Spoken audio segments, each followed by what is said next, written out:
रथ चढिले वनमाळी, त्या गोपिका आता सोडत नव्हत्या. म्हणून भगवंताने काय केलं, एक रथामध्ये चढलेले आहे. रथी चढले वनमाळी, आक्रोळ गोकुळी भूमी पडल्या व्रजनाळी. या नंदाच्या अंगणी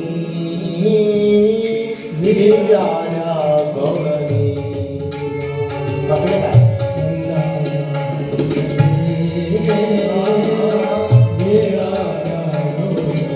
ज्यावेळेस रथ चाललाय, या गोपिका त्या रथाच्या अवतीभवती गोळा झालेल्या आहे, त्याला सोडत नाही आहे. आणि काही गोपिका बेशुद्ध सुद्धा पडलेल्या आहेत. काही गोपिका भूमीवरती पडलेल्या आहेत. ज्या प्रकारे रथ चाललाय, त्या गोपिका जमिनीवर पडल्या. कृष्णा कान्हा रथी चढले वनमाळी, आक्रांत गोकुळी. सर्वच्या सर्व लोक रडू लागले. भूमी पडल्या व्रजनाळी, भूमी पडल्या व्रजनाळी. गोनती विनंती नयनास उदकाने धरणी भिजली, नयनी उदकाने भिजली धरणी. त्याच्या गोपिका त्या वृंदावनवासी गोकुळवासीचे रडले. त्या रडण्यानं ती माती ओली झाली. ओली एवढे रडले. आपण रडतो का? देवासाठी रडतो आपण रडतो तर रुमाली भिजत नाही, आपला हातही भिजत नाही. या किती रडल्या. हिची भूमी आहे, भूमी माती ही सुद्धा ओली झाली. की ज्याप्रमाणे पाणी आलं, पाणी आल्यानंतर जे भूमी रडते. कोणती विनंती नयनी उदकाने भिजली धरणी, भिजली धरणी. या नंदाच्या अंगणी निराळ्या गवळणी.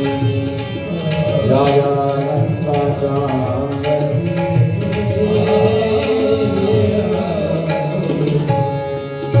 आणि भगवंताला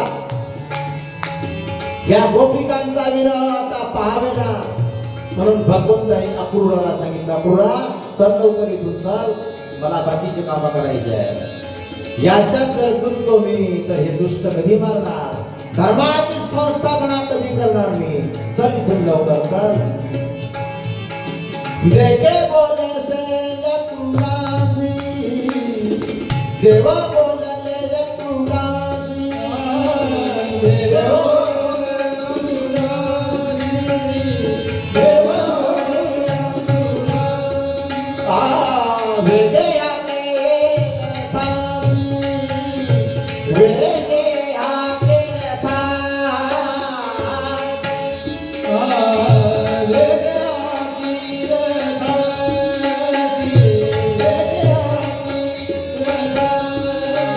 या गोपीच्या शोकासी, या गोपीच्या शोकासी,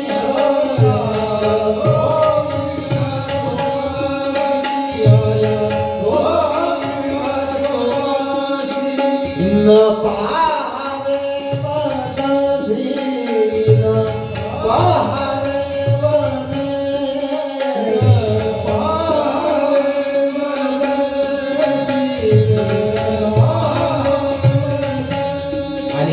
भगवंताच्या आज्ञेवरून अक्रूरजीचा रथ निघून गेला. चालू ठेवा. एका जनार्दनी रथ गेला निघोनी,